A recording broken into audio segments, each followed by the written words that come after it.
The Battle of Dalrigh, also known as the Battle of Dail Righ, Battle of Dail Righ or Battle of Strathfillan, was fought in the summer of 1306 between the army of King Robert I of Scotland against the Clan MacDougall of Argyll, who were allies of Clan Comyn, and the English. It took place at the hamlet of Dalry near Tyndrum in Perthshire, Scotland. Bruce's army, reeling westwards after defeat by the English at the Battle of Methven, was intercepted and all but destroyed, with Bruce himself narrowly escaping capture. The battle took place sometime between late July and early August, but the exact date is unknown. The MacDougalls. By the late 13th century, the Clan MacDougall had emerged as the most powerful of the descendants of Somerled, a former king of the Hebrides. Alexander MacDougall, the head of the family, was related by marriage to King John I of Scotland and his nephew John Comyn. He attained high office when John was king, being appointed Sheriff of Laugharne in February 1293. Alexander managed to extend his power still further at the expense of the MacDonalds of Islay and the Campbells of Lochawe, whom he defeated in battle sometime in the mid-1290s. The outbreak of the War of Independence in 1296 placed the MacDougalls on the side of the Scottish patriots. This changed in the most dramatic fashion in February 1306, when Robert Bruce killed John Comyn. Soon after, Bruce seized the crown, and the MacDougalls and other families with Balliol and Comyn associations became allies of the English. The King's Field. In June 1306, Robert Bruce and his army were caught unprepared at the Battle of Methven, west of Perth, by Aymer de Valence, an English general acting for Edward I.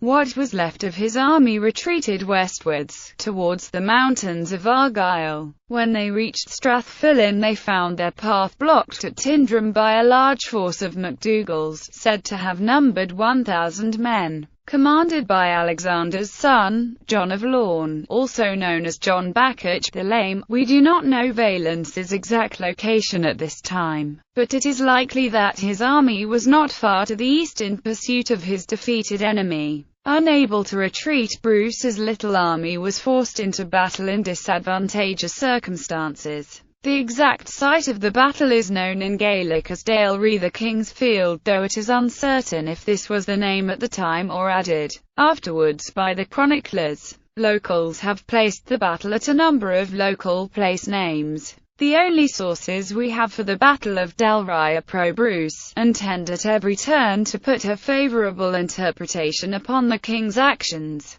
John Barber has him boldly waiting to engage John in battle, though his followers were all too few. However, Bruce's army had just been defeated and would have needed time to recoup, so it is possible that the MacDougalls took him by surprise. Barber provides some justification for such an interpretation, providing no description of preparations or dispositions as he does elsewhere, just an account of a quick and very close engagement. Bruce's remaining horses were killed by the MacDougall axemen, who also wounded many of his men, including Sir James Douglas and Gilbert Hay. Under considerable pressure, Bruce did his best to disengage. They thereupon withdrew. In this there was no mark of cowardice. They kept together, and the king was ever busy rescuing the rearmost of his company. With skill and valour there wrought he, and safely all his men withdrew. He daunted those that would pursue, so none durst leave their cloy array, for he was never far away. Bruce was so heavily involved in action with the rear guard that he found himself at one point alone and under attack between a hill and the loch side,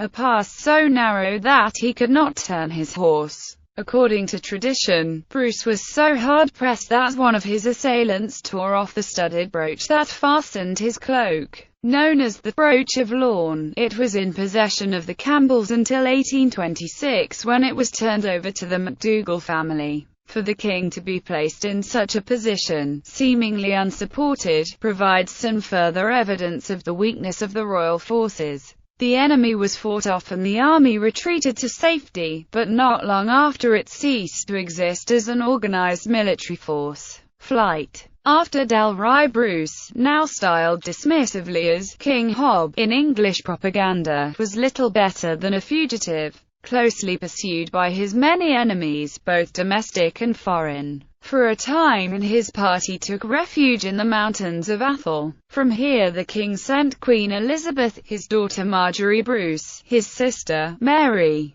and Isabella Macduff, the Countess of Buchan, to the relative safety of Kildrummy Castle, near the River Don in Aberdeenshire. With James Douglas and a few others he then escaped southwards into the territory of his friend Maol Column II, Earl of Lennox. From here he was helped to cross over to the Kintyre Peninsula by way of Bute, where he was aided by Angus Og of Islay, chief of the MacDonalds and a bitter enemy of the MacDougalls. Bruce was given temporary refuge in Dunaverty Castle, a location far too exposed and dangerous to remain in for long. He fled from here into a very uncertain future, not fully reappearing on the stage of history until the early spring of 1307. The recovery of his cause from this point counts as one of the most remarkable episodes in the history of warfare. 2 years after Dalry, the MacDougalls were destroyed at the Battle of Pass of Brander.